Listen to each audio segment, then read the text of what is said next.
मेरी तकदीर में एक भी गम ना होता अगर तकदीर लिखने का हक मेरी माँ का होता।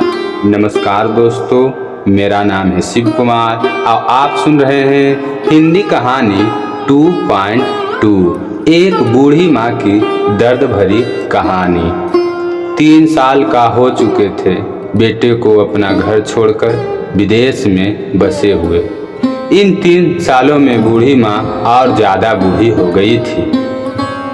75 वर्ष की उम्र में सुलोचना देवी की याददाश्त काफ़ी कमज़ोर होती जा रही थी। उन्होंने रोज़मर्रा की चीज़ें याद ना रहती, लेकिन जो उन्हें हमेशा याद रहता था वह था उनका बेटा। दिन हो या रात, हमेशा एक पल भी ऐसा ना होता जब उन्हें अपने बेटे की याद ना आती।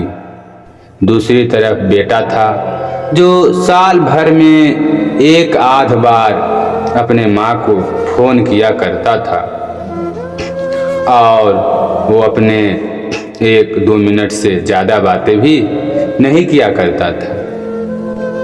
फिर भी यह बूढ़ी माँ टकटकी लगाए अपने बेटे की आस में वह इंतज़ार करती रहती थी। एक दिन बेटे का विदेश से फ़ोन आया। हेलो हेलो, सुन रही हो ना माँ? अनिल बोल रहा हूँ, तुम्हारा बेटा। कैसी हो माँ? मैं ठीक ही हूँ बेटा, तुम बहू और मेरा पोता कैसा है? माँ ने पूछा। सब अच्छे हैं माँ, मैं अगले हफ्ते गांव आ रहा हूँ माँ तुम्हें लेने के लिए। अब हम सब साथ में ही लंदन में रहेंगे माँ। तुम्हारी बहू कह रही थी माँ को यहाँ पर लेकर आओ, बेचारी अकेली वहाँ गांव में परेशान होती होगी, कौन वहाँ उसको देखती होगी। बेटे ने कहा। माँ की बूढ़ी सूखी आंखें आंसुओं से भीग गई। उसके कमजोर शरीर के नस नस में खुशी की लहर दौड़ गई। बेटे और बहू को अपने प्रति यह प्रेम देखकर माँ का मन खुशी से भर आया। बेटे ने आगे कहा, माँ तैयार रहना माँ, मुझे ज़्यादा दिन की छुट्टियाँ नहीं है, जिस से जितने पैसे लेने हैं लेकर रखना, तब तक मैं प्रॉपर्टी डीलर से बात कर लेता हूँ। घर के लिए माँ ने पूछा। हाँ माँ, गांव का घर हमें बेच देना पड़ेगा। अब हम साथ में ही रहने वाले हैं यहाँ लंदन में, तो वहाँ पर घर रखने का क्या मतलब है? नहीं माँ, बेटे ने कहा। बुढ़ापे की वजह से ठीक से चलने में असक्षम माँ ने पूरे मोहल्ले में घूम घूम कर यह अपनी इस खुशखबरी को सबको सुनाया। सभी लोग यह खुशी सबको लगा माँ जी के आखिरी दिन अपने परिवार के साथ खुशी से बीत जाएंगे। घर वापस आकर माँ ने अपने घर के कोने को ऐसे देखा जैसे वहाँ अपने दूसरे बेटे को देख रही है। देखें भी क्यों ना, उस घर को अपने बेटे को कम थोड़ी समझा था। अपने पति के साथ 40 वर्ष यही घर में तो बिताए थे, लेकिन अब मजबूरन थी कि बुढ़ापे की आखिरी साल बेटे और बहू के साथ जितना चाहती थी दिल भर पत्थर रखकर घर बेच के वहाँ से माँ तैयार हो गई और आनन फानन में बेटे ने घर को आधे दामों पर बेच दिया। माँ ने ज़्यादा नहीं, लेकिन जिन चीज़ों से दिल लगा था उन चीज़ों को समेटा और बेटे के साथ टैक्सी में बैठकर वह एयरपोर्ट के लिए चली गई।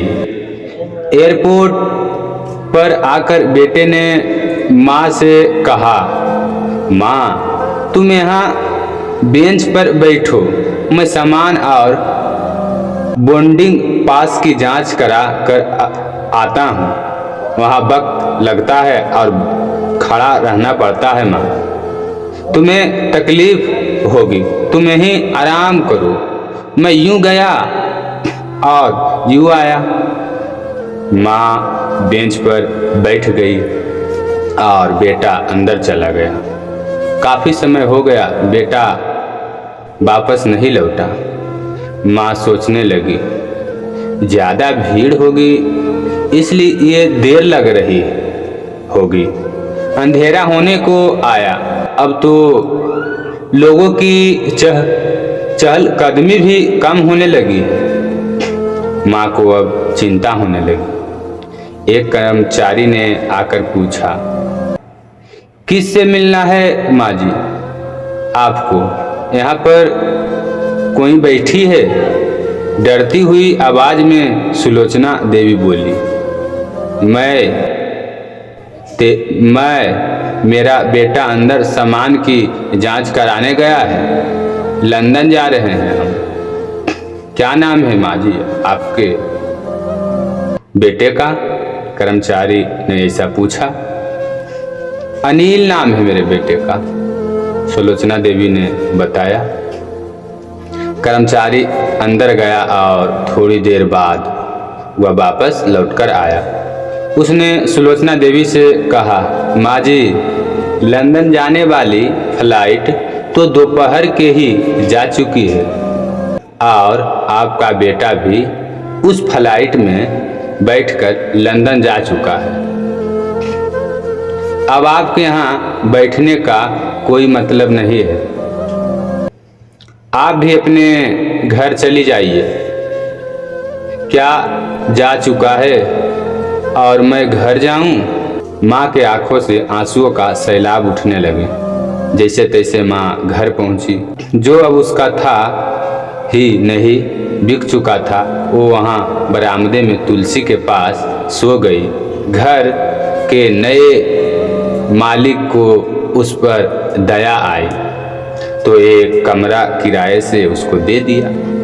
पेंशन के उसे पैसे से खाना और किराए का बंदोबस्त हो जाता था। दिन बीतने लगे। कुछ दिनों के बाद घर नए मालिक ने सुलोचना देवी से कहा, माँ जी, आप अपने रिश्तेदार के यहाँ पर जाकर क्यों नहीं रहते हैं? इस उम्र में आपके लिए वही अच्छा होगा। अच्छा तो होगा, लेकिन अगर मेरा बेटा वापस आया तो उसका ख्याल कौन रखेगा? मेरा बेटा बहुत भोला है, उसे अपना ख्याल रखना बिल्कुल नहीं आता। मैं कहीं नहीं जाऊंगी, क्या पता कब उसे मेरी ज़रूरत यहाँ पड़ जाए। माँ ने कहा। दोस्तों, सच बता रहा हूँ, माँ की ऐसी बातें सुनकर मेरी आंखों में आंसू आ गई। किसी ने सच ही कहा है, पूत का पूत हो सकता है, लेकिन माता कभी कुपाता नहीं होता।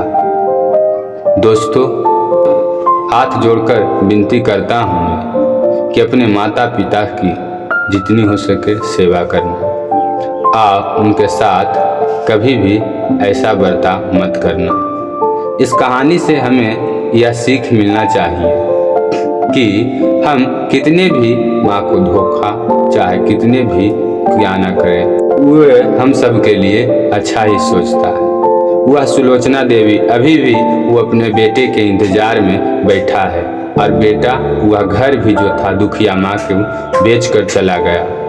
दोस्तों, यदि यह कहानी अच्छी लगी तो हमारे चैनल को सब्सक्राइब कर लाइक करें और अपने दोस्तों और सहपाठियों में शेयर करें। आगे हम इसी तरह कहानी मोटिवेशनल और माँ की दर्द भरी कहानी के साथ आप सभी से जुड़ेंगे। Thank you.